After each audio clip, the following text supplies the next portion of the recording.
I welcome you all to this lecture on adverbs. Having done adjectives and verbs, it will be easier for us to know, to understand and to identify as to what exactly are adverbs. So there are certain words that will answer a few questions like how, when, in what manner, how many times, how often, to what extent, how much and in what way. Any such word that is giving you the answer to these questions will be termed as adverbs. Let us first try to understand what exactly are adverbs. So as far as the definition goes, adverbs are those words that are used to modify or describe any adjective, verb or another adverb. Now it can be very confusing here as to how can an adverb describe itself or modify itself. For understanding that better, let us have a look at this sentence. The economically weak sections should be very gradually uplifted. What does this mean? This means that there are certain sections that we're talking about, the sections of the society, and they're weak sections. In what sense are they weak? They're economically weak, they're financially weak. And then what is to be done to those kind of sections? They need to be very gradually uplifted. So first, to identify whether do we have any adverbs in any of the sentence, we need to first identify whether do we have any adjective or verb. If we have any adjective or verb, then we'll have to find as to are there any words that are trying to describe that adjective or verb that is there in the sentence. So if we have a look at the sentence, we have sections and we have uplifted. So weak sections would mean it is a noun that we're referring to. Weak sections. So sections is a noun. What kind of sections are we talking about? There has to be a word that is telling you about some quality of the noun that is there, which is sections here. So we are talking of weak sections. So weak becomes an adjective. Now, what kind of weak sections are we talking about? Are these physically weak or are these economically weak? What section, the section that we're talking about, they're weak in what sense? So it says, the sentence says that they are economically weak. That means there is a word that is giving you some more information about this adjective weak. So this particular word that is defining or describing or modifying or giving more meaning to adjective weak is the adverb here. So economically becomes an adverb. What is it trying to modify? It is trying to modify the adjective which is weak. Now if we have a look at the latter part of the sentence, should be very gradually uplifted. So this uplifted is a kind of action that needs to be done, and any action that we're talking about happens to be a verb. So uplift is a verb. How is it to be uplifted? It has to be uplifted gradually. So gradually is modifying the verb, therefore gradually becomes an adverb. Now how gradually do we need to uplift these economically weak sections? We need to very gradually uplift them. So very becomes a word that is giving more meaning or quality or describing the word which is an adjective, which is an adverb here, that is gradually. Therefore, we say that adverbs can be the words that are defining or describing or modifying themselves. Therefore, it becomes in particular this particular sentence, economically is an adverb that is trying to modify an adjective weak. Gradually is an adverb which is trying to modify the verb uplifted, and then very is a word. It is an adverb which is trying to modify an adverb gradually, which is in turn modifying the verb. Therefore, we say that adverbs can be the words that may describe adjective, verb or another adverb. Adverbs can be classified into two types, based on the meaning, and another one would be based on use. So adverbs that are according to the meaning or adverbs that are based on the meaning will be the adverbs of time, adverbs of place, adverbs of manner, adverbs of frequency and adverbs of degree or quantity. And when we talk of the adverbs that are based on their usage, in that case we have two kinds of adverbs, interrogative adverbs and relative adverbs. Let us see in detail as to what does each and every kind of an adverb mean. The first kind of adverbs that we have are adverbs of time. These will be the adverbs that will tell us as to when an action takes place. So the when of the action, the time of the the action will be told by the adverbs of time. For example, I shall take an interactive class today. When will I take the class? So I will take the class today. So today is telling you about the time at which or on which the action will take place. Therefore, the when answering word, the word that answers the question when, is the verb of time. The next category of adverbs are the adverbs of place. Adverbs of place will be the ones that will tell you an answer to where an action takes place. For example, he left his laptop there. So there here is the place where the laptop was left. Where did he leave the laptop? He left the laptop there. So there here is the adverb of place. Now we've used the word there, here, there, etc. We can always have the usage in different other kind of part of speech also. But whenever that particular part of speech is telling you about where that action is taking place, it will always be placed as an adverb of place. Next adverbs are the adverbs of manner. Adverbs of manner tell us how an action takes place or in what manner is the action taking place. The students were studying attentively. So how were the students studying? In what manner were the students studying? Both the questions are answered by a single word, which is attentively. So most of the times, whenever we talk of adverbs of manner, we'll have a word that ends with an ly, and that could be a very easy hint to you that this is an adverb. So an adverb of manner will be telling you as to how or in what manner is the action taking place. The next adverb category is the adverbs of frequency. Frequency would be dependent on time. Therefore, this particular kind of an adverb will be telling you as to how often an action takes place. If I say that I teach you always, I teach you every day. So this always and every day, these are telling you about an occurrence of a certain action, repetitive occurrence of a certain action. So this repetition of an action, how often any particular action is taking place, that word that tells you an answer to how often is the adverb of frequency. The students join the class always. So always here is an adverb of frequency. How often do they join the class? They join the class always, every day. Likewise, any such word that is giving you an answer to how often, which is telling you about the occurrence, the repetitive occurrence of a certain action, that occurrence telling word is known as an adverb of frequency. The next category of adverbs are adverbs of degree or adverbs of quantity. Now, as the name suggests, they would tell you to what extent, in what degrees, or how much, in what quantity did the action take place. For example, the students have written enough and now they are taking a rest. How much have the students written? To what extent have the students written? They have written enough. So this word enough is telling you about the adverb of degree, or it can also be termed as adverb of quantity. So either it will tell you the degree, to an extent to which, or intensity of something, or it will tell you the quantity. So any of the degree, intensity or quantity telling word will be termed as an adverb of degree or an adverb of quantity. The next kind of adverbs are the interrogative adverbs. Like the interrogative pronouns or interrogative adjectives, interrogative adverbs also will be asking you the question, how did you come to the university? So how did you come to the university would be, this particular how word here is modifying a verb. Now, as we've discussed also, that adverbs are those words that are modifying the verb. It may also modify an adjective or it may modify another adverb. So here this word how is trying to modify the verb did.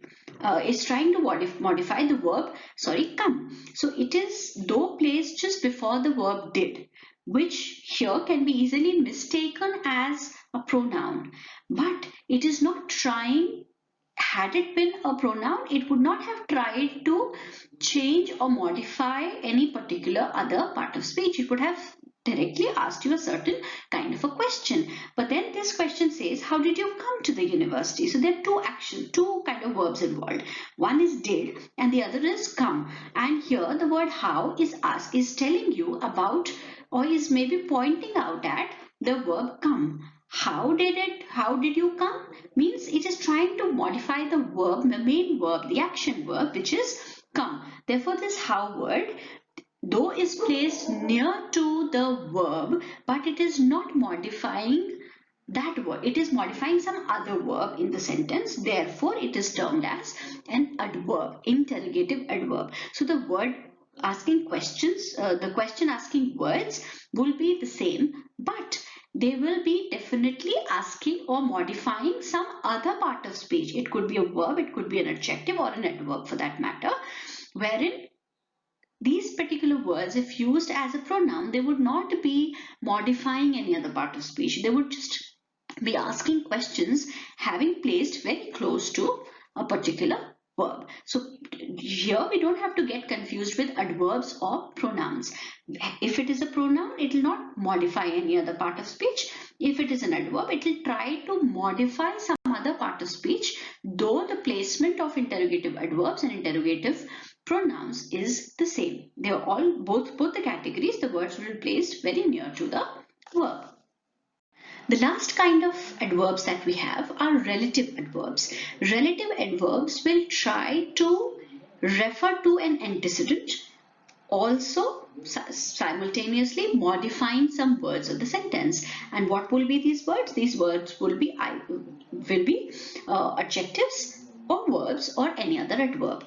For example, how can I forget the day when everyone came to my rescue? So here, how can I forget the day when everybody came for my rescue? This particular sentence, we are using the word when. So when here is not a question asking word. It is trying to relate with the antecedent. It is referring to the antecedent, yet modifying a word, which here is forget, a verb. So how can I forget the day when? When is used for the word forget. And it is also referring to the antecedent, which is day here. Antecedent happens to be a subject or the object, any. So here, how can I forget the day when everybody came to my rescue? When is pointing out, or it is referring to the word day. Also, it is simultaneously trying to modify the verb forget. Therefore, such words that are doing both the tasks, that are doing dual function, they are modifying also and they are referring to an antecedent also, such kind of words will be put under the category of relative adverbs. Let us now see the rules that go with the adverbs. The first rule would be that so as a word or as an adverb of degree must not be used absolutely. What does this mean? This means that whenever you're using so, it has to be used in a way that there is a justification of using that word. So it has to have some more part to the sentence. For example, he's so rich. So he's so rich does not make any sense. The moment I say that he's so rich that he can buy the entire estate at one go, he's so rich that he keeps doing charity every day. So the moment I say he's so rich and I finish it off there, it will be treated as an incomplete sentence. Whenever you're using so, it cannot be used absolutely. Absolutely means you just can't just end it without putting a justification for having used that word so. The moment you're using so would mean that you will definitely be having a backup, or you'll be backing up that particular sentence with a certain explanation, with a certain justification. He's so rich that he can buy the entire estate. He's so rich that he keeps doing charity. He's so rich that he can get all the poor girls married all by himself. So it could be anything, any kind of an explanation to that word so, any kind of a justification for that word so. Or you can always correct it by not using the word so, but using the word very. So you can have both the ways. The sentence can be corrected in both the ways. Either you put some extra words so that that particular phrase that you're sitting is justifying the usage of so.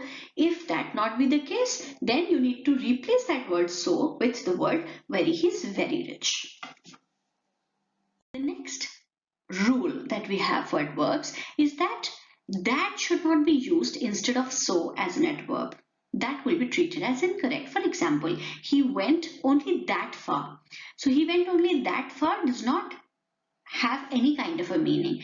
It is an incorrect meaning. So he went only that far. The word that will be replaced with the word. For example, either you can put it as he went only so far, or you can always put it as he went on up only up to that limit or distance. So you'll have to rephrase the sentence if you're using that, or you can very conveniently replace that with a so. He went only so far.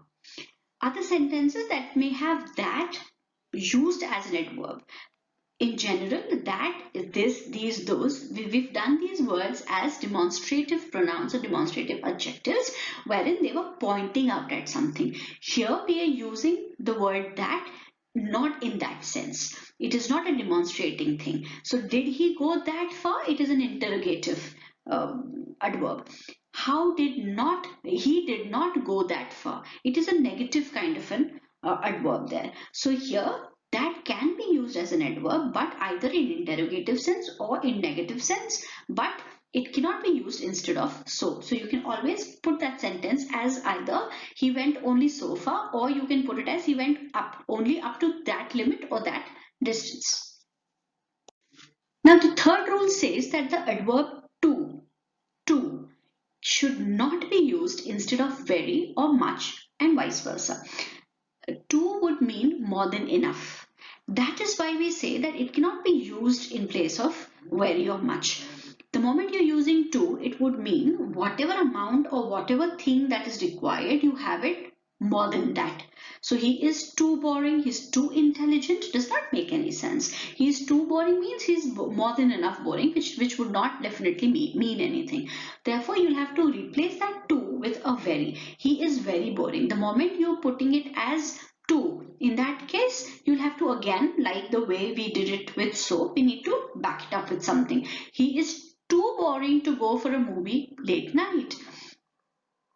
Similarly, if we have the sentence as he is very boring to go for a movie late night, very will not be used in this case. You will put it as he's so boring. So he's so boring that he cannot go for a movie late night, or he's too boring that he cannot. So here we need to understand that in case you're having a word very with a certain particular, see, boring is a kind of it is a kind of quality. It is an adjective. He's very boring. Boring is an adjective. So very word is trying to modify the adjective. Therefore, it is an adverb. Now, if this particular adjective does not have the word that, a connector in between, in that case, we will never be using the word to. If you can please notice the first correct sentence, that is the second correct sentence, he is too boring to go for a movie late night. And then the last correct sentence, he is so boring that he cannot go for a movie. So there's a difference in the way we are making this particular sentence. With so, it always will be the usage of that. And with to, you need not have any connector in between. You can have the sentence the other way around as well. Now the next and the very important rule of adverbs is that we can't have the usage of the word much with present participles. Much word will only be used when adjectives are used as past participles. That means the third form of verb, the verbs that end with ed, t or en, etc. So incorrect sentence, this match became much interesting. Interesting is an adjective that is a present participle verb. Now present participle form of verb would mean that you can't have the usage of much. Much can only be used with past participle. Therefore, we'll have to change the sentence as to make it correct. We'll have to put it as this match became very interesting. On the contrary, if we have a sentence that says the boy was very interested in photography, so interested, ed ending word, it's the third form of verb. Therefore, instead of very, we'll be using much. The boy was much interested in photography. says that adjectives should not be used for adverbs. What does that mean? This means that there are certain, whenever we have any adjective and we need to change these adjectives to adverbs, the simplest way that we can do this kind of a conversion is that we can add an ly to the end of the adjective and it will become an adverb. For example, suppose bright becomes brightly, right? Therefore, the moon shone bright in the sky. The moon shone brightly in the sky. Whenever you have an adjective, which is in this case bright, you cannot have the usage of adjective in place of adverbs. Adverbs, the moon shone bright in the sky. So bright word here is trying to modify the word shone, which is a verb. Therefore, it has to be an adverb and never an adjective. Therefore, we'll have to change it to brightly. The moon shone brightly in the sky. Though there are certain other adjectives that retain their form. They're common to both the adverbs and adjectives. For example, he ran fast. So he ran fast. How did he run? He ran fast. So this word fast is trying to modify the word ran. We can't put it as he ran fastly. Fastly is no word. Likewise, next, back, little, ill, better, etc. These do not have any ny ending to them. In general, these will be the words that will be used similarly in both the part of speech, adjectives and adverbs. The next rule is that some adverbs have two forms. The form ending with ly and the form which is same as adjectives, like the one we've discussed in the previous slide. Incorrect word would be he fought hardly for the number one. So hardly means ignorable. Hardly means scarcely. So he fought hardly for the number one spot would mean that he did not fight at all. But the meaning of the sentence, the correct meaning of the sentence will be given by the word hard. He fought hard for the number one spot means he struggled a lot. He had put in a lot of effort in coming number one. Therefore, the moment we have the words like hard or hardly, we can have both the forms of that particular word possible. We can have hardly also being used as an adverb. We can also have hard. Depending upon what context are we trying to use them, we'll have to use that particular specific word. So, he never comes lately. Lately means recently. He never comes late. So likewise, we have the word late that can be used either as a normal word late in both adjective and adverbs, or we can have a ly formation, that is adverb formation of the word lately, and lately here would mean that it is recently. Now adverbs that end in ly form the comparative by adding more and the superlative by most. What does this mean? It means that we've discussed this in the adjectives also, that any particular word may have three degrees: positive degree, comparative degree and superlative degree. In general, how do we derive comparative and superlative? By putting an er or est at the end of the positive degree word. Clean, cleaner, cleanest. Or we can have an addition of the word more or most depending upon comparative or superlative degree. With the words, for example, intelligent, more intelligent, most intelligent. Now we also have certain degrees, certain words of adjectives that have both the forms possible. Then that may be formed as er form, or they may have the most or more form as well. Therefore, fetching the same kind of rule here, adverbs that end with ly, for those kind of adverbs, if we need to use them as a comparative degree or as a superlative degree, in that case we will always be using more or most and never the IER or IEST formation. For example, the petrol price hike issue has been debated hotlier than the urea scam. Now we are trying to compare two things. There are two things in comparison. One, the petrol price hike, and the second is the urea scam. Now, because there are two things to compare with, therefore we will have the comparative degree. The moment you have the ly ending word, hotly, so there we'll be adding more and never hot. hotlier or hotliest. So for ly ending word, we'll always be using more word for comparative and most word for superlative. The petrol price hike issue has been debated more hotly than the urea scam. The next rule says that if the adverb is of one syllable, syllable means the vowel sound. So if the adverb is of one syllable, the comparative is formed by adding er and the superlative is formed by adding the est to the positive base degree. He ran more fast than the dog. Now here ran is the word that we're trying to modify. Ran has only one syllable, a. One syllable. Therefore, we will never be having a more form of comparison. We'll be having an ER form of comparison. He ran faster than the dog. So that is how we'll be trying, we'll be putting the LY formation or in general any other word that you have. We need to know that when can we have the IER or EST formation and when can we have the more and most formation of degrees. The moment you have a word which is being modified by the adverb and that word that is being modified has one syllable, it will be always using the ER-EST form. In case it is an LY ending word, in that case we'll always be using the more or most form to it and never the ER or EST formation. Now this is a very important rule. Adverbs of manner, place and time. We'll remember them as MPT. The adverbs of manner, place and time are generally placed after the verb or after the object if there is one. This means that any sentence that has only a verb and no object following it, in that case we will be placing the adverb of manner, place and time after the verb. But if we have an object also being added with the verb, what does this mean? This means that we have any active kind of sentence that has a subject at the initial part followed by the action and then finally an object to receive that action.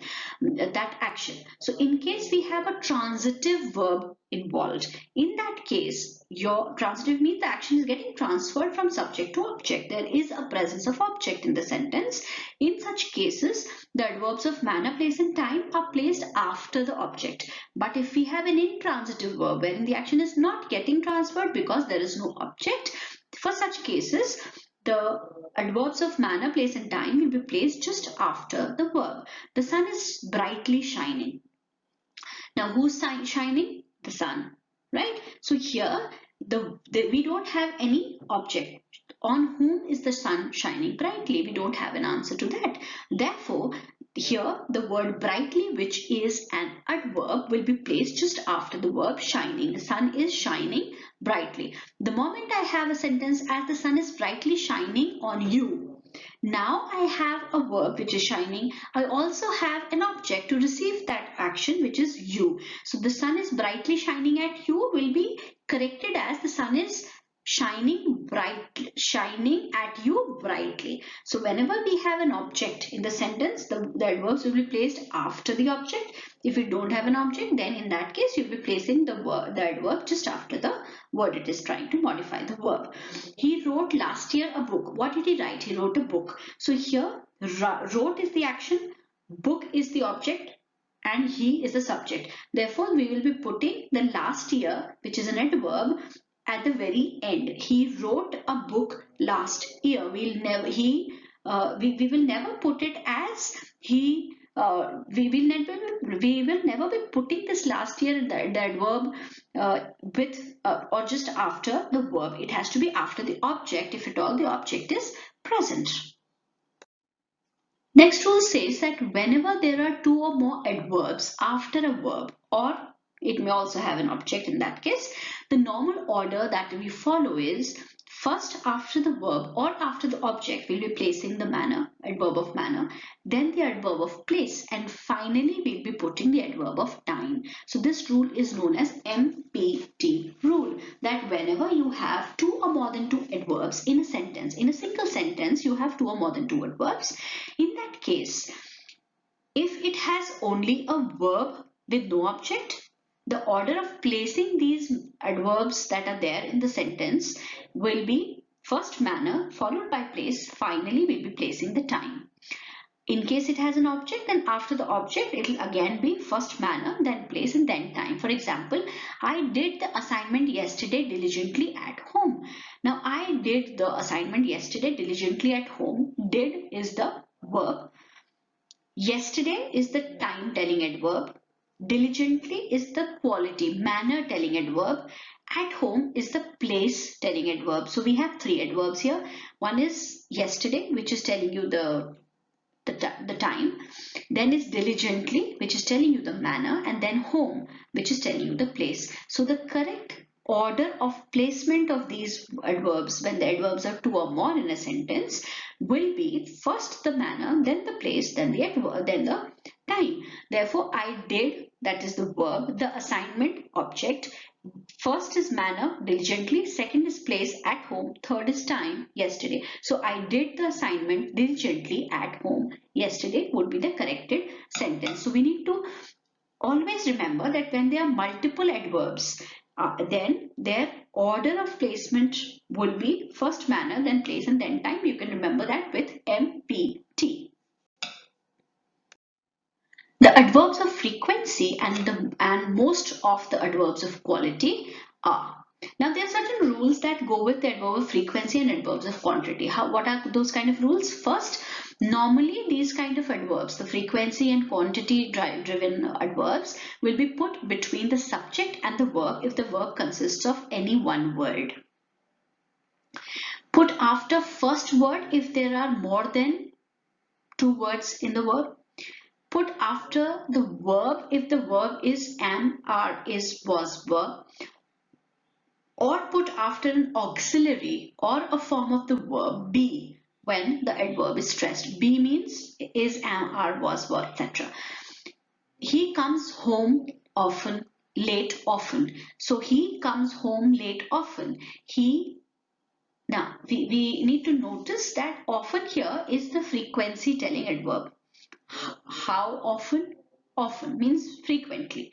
So he comes home late often. We will be placing this often, the adverb of frequency, before the verb, between the first rule, between the subject and the verb.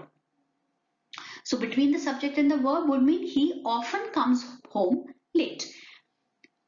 Home here is the noun as used as an adverb of place. Late, adverb of time. Often, adverb of frequency. So we'll have the correct placement as of the adverb of frequency between the subject and the verb. He usually is seen playing with his clubmates. Now usually, in what manner? Usually, right? So to put it in a better way, how frequently is he seen playing? So adverb of frequency. So he's usually, more often, quite often. So he usually is seen playing with his clubmates. Now here this particular word usually is used as an adverb of frequency. Again, where will it be placed? We'll go with the first rule says that only if there is only any one word, in that case it has to be between the subject and the verb. Second rule says that after the first word, if there are more than one words in the verb agar zyada hai, in that case it will be put after the first word. He often he usually seen playing. Now we have more than one words, right? So there now the placement would be he is usually seen. What have we done? We have put the word usually after the auxiliary and then we've put the verb. So this particular case will be put after the auxiliary, that is put after is, am, was, were. He is usually seen playing with his club mates. So usually is a frequency driven adverb which will be placed after the auxiliary if at all there is an auxiliary verb and the main verb present. Again, if we have auxiliaries like, for example, modals to be better sounding, if we have auxiliaries like have to and used to, in that case the adverb of frequency and quantity should be placed before them. I used to often take a break from my packed schedule for playing tennis. So it will be I often used to. The word used to is used. So whenever you have the words like used to or have to, you will be placing the verb of frequency or quantity before these particular words. So I often used to take a break from my packed schedule for playing tennis. Now, whenever there is any adverb that is modifying an adjective or another adverb. Now, we are here not talking about verbs. We are talking only about adjectives and adverb. So, if there is any adverb that is trying to modify an adjective or if it is trying to modify another adverb, the adverb, whichever is trying to modify any of these two, usually will come before the particular part of speech. He ran fast tremendously. So, ran is a verb. Fast is a word that is trying to modify the word ran. How fast is tremendously. So tremendously is a kind of adverb that is trying to give you a quality of fast. So fast, he ran fast. So here this word tremendously is trying to modify another kind of adverb. Therefore, it will be placed just before them. He ran tremendously fast. So likewise, if you have in a sentence any kind of an adverb that is trying to modify an adjective or an adverb, before that adjective or before that adverb, will that modifying adverb be put? Now, whenever you have the words enough, that means a degree, a quantity telling word, these particular words will always be placed before the word it is trying to modify. It is enough hot to make you desire an ice cream. Now here the word enough is trying to modify the word hot. So it will always be placed after the word it is trying to modify and never before. Now for the first sentence, which is incorrect, enough has been placed before hot. Hot is the word that is being modified by enough. So whenever you have enough as a word, as a degree or quantity telling word, it has to be placed after the word it is trying to modify. It is hot enough to make you desire an ice cream would be the correct formation. The word enough will be placed after the word it is trying to modify. Now, two negatives means any words that are negative, not, none kind of words should not be used in same sentence unless we wish to make an affirmation. What does this mean? It means that unless you're trying to sound positive about something, you don't have to use two negative words together in one sentence, because the moment the two negative sentence meet or words meet, they will negate each other and the effect will be positive. For example, she did not despise none of her lovers. One, she had many lovers. She did not despise none of her lovers would mean that maybe she despised one or more than her lovers. But the sentence does not mean that. It means she did not despise none of her lovers means she did not hate anybody, any of her lovers. So either you can put it as she did not despise any of her lovers. Now, two negatives here means not and none. There are two negatives being used in the same sentence. The moment you use both the words together, it would give out a positive meaning. It would mean that she despised one or more than of her, more than one of her lover. But the moment we replace one of the negative word with a positive word, for example, she did not despise any of her lovers, means she did not hate anybody, or you can put it as she despised none of her lovers, again would give the same meaning. So you cannot have sentence two particular kind of negative words put together.